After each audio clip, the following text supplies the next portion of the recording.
এই পর্যায়ে বাংলাদেশ তালাবীজের পক্ষ থেকে আমাদের সাথে সম্মতি জানানোর জন্য উপস্থিত হয়েছেন ঢাকা মহানগরের দায়িত্বশীল মাওলানা মোহাম্মদ নাসিরউদ্দিন। মাওলানা নাসিরউদ্দিনকে বক্তব্য রাখার জন্য অনুরোধ করছি।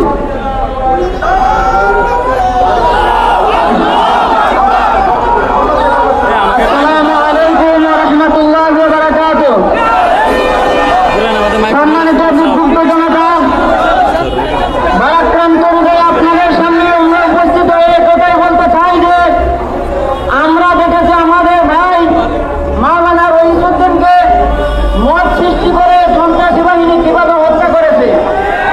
আমাদের পক্ষ থেকে যখন আমাদের ভাইয়েরা বারবার প্রশাসনের কাছে গিয়েছে, কিন্তু প্রশাসন বিভিন্ন তলবনা করে আমাদের ভাইকে বলাৎকারে অভিযুক্ত করতে চেয়েছে।